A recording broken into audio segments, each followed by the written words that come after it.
Assalamualaikum warahmatullahi wabarakatuh. Anak-anakku, bagaimana kabarnya? Semoga semua sehat ya. Oke, anak-anakku, siswa-siswi MTSN 1 Lamongan, di kesempatan kali ini di kelas Seni Budaya bersama Bu Iva, kita akan bersama-sama belajar tentang seni lukis. Simak videonya baik-baik ya.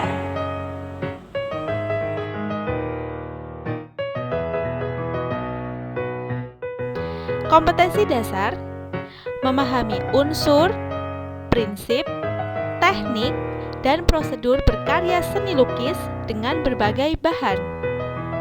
Indikator menjelaskan pengertian seni lukis, mengidentifikasi berbagai aliran dalam seni lukis. Apa itu seni lukis?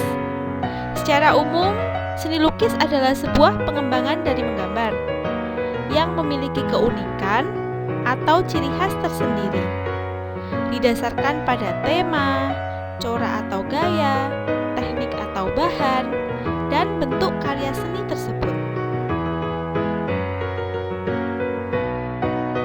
Pengertian seni lukis.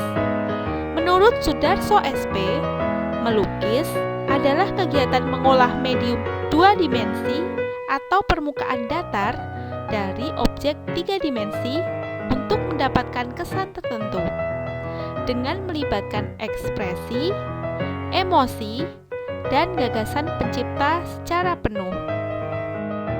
Kemudian setelah kita belajar pengertian seni lukis, kita belajar tentang aliran seni lukis. Ada 3 aliran seni lukis.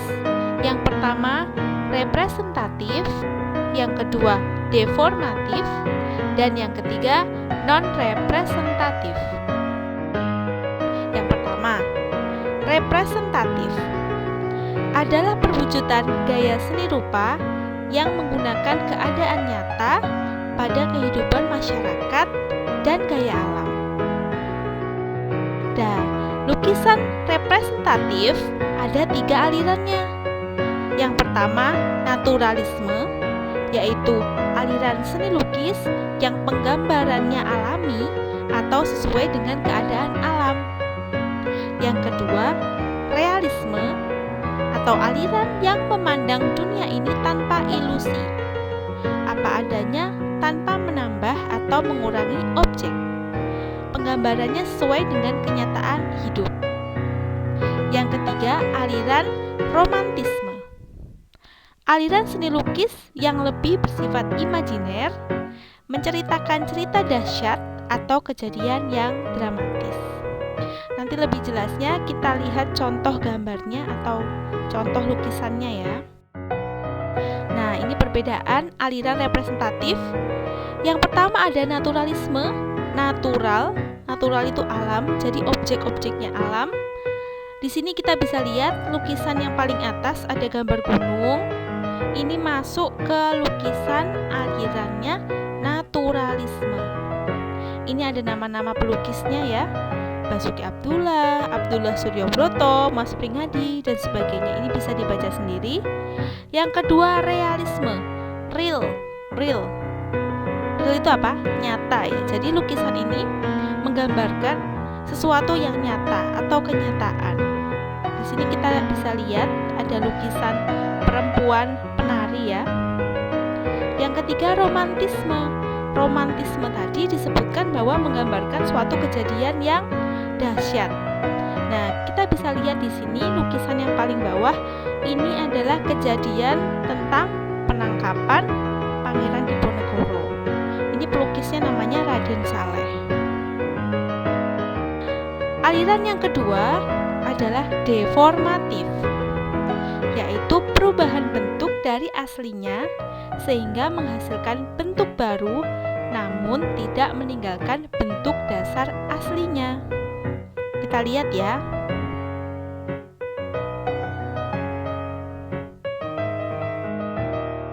Ada 4 lukisan yang beraliran deformatif.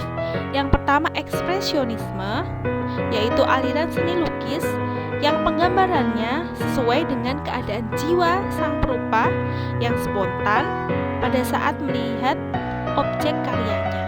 Jadi spontan ya, poinnya pada spontan itu. Poin kedua atau poin B, impresionisme. Aliran seni rupa yang penggambarannya sesuai dengan kesan saat objek tersebut dilukis. Impresionisme itu kesannya. Yang ketiga atau C, surrealisme. Aliran seni lukis yang menyerupai bentuk-bentuk yang sering di dalam mimpi. Jadi menggambarkan suatu hal yang tidak nyata atau suatu hal yang hayalan. D, kubisme.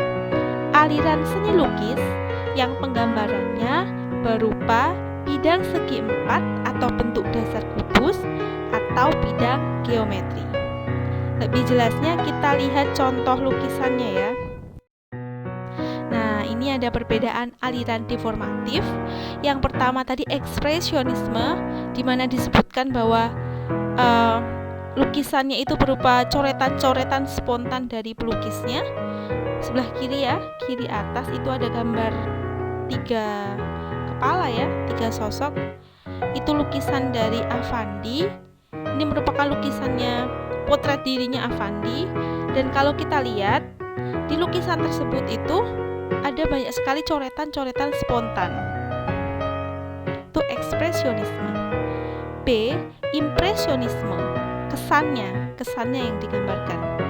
Nah, kita bisa lihat yang lukisan poin B itu ada gambar pohon ya. Pohon, kemudian ada jalan. Kemudian dari jalannya itu bawahnya seperti ada airnya, ada bayangan. Nah, itu impresionisme. Ketiga atau C, surrealisme. Tadi surrealisme itu menggambarkan suatu khayalan ya, atau alam mimpi. Kita bisa lihat di sini yang poin C ada gambar jamnya seperti karet, dan ini memang tidak ada di alam nyata, jadi dia masuk ke dalam aliran surrealisme. D, kubisme. Kubisme tadi lukisannya adalah kumpulan dari geometri atau kubus-kubus. Kita bisa lihat poin D ini ada suatu lukisan kemudian tersusun dari bidang-bidang geometri non-representatif. Bentuk dasar gaya ini sudah meninggalkan bentuk aslinya atau bentuk sulit dikenal, berupa susunan dari garis, bentuk, bidang, dan warna yang terbebas dari bentuk alam. Gaya ini menonjolkan bidang yang diisi oleh warna dan dipilah dengan garis tegas. Lebih jelasnya kita lihat contohnya. Nah, aliran non-representatif ini biasa kita kenal dengan aliran abstrak ya. Seperti kita lihat yang contoh lukisan sebelah kiri, ini ada goresan-goresan warna. Dan kalau kita lihat ini gambar apa kan sangat sulit difahami. Biasanya yang paham adalah pelukisnya. Yang sebelah kanan juga ada coretan-coretan yang sangat sulit dipahami. Ini masuk ke dalam aliran non-representatif atau abstrak. Nama pelukisnya ada di bawahnya ya, dibaca sendiri. Oke, sekarang sudah bisa membedakan macam-macam aliran lukisan kan? Terima kasih.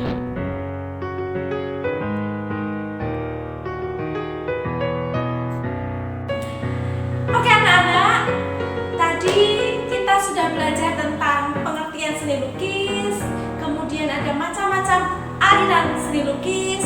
Kita juga bisa membedakan dari aliran-aliran seni lukis. Dan nanti untuk tugasnya, kalian bisa melihat di timeline e-learning kalian. Dan cukup sekian pertemuan kita hari ini. Walaupun tidak bisa bertemu secara langsung ya, hanya via video seperti ini, tapi kalian harus tetap semangat belajar dan jangan lupa tetap menjaga kesehatan.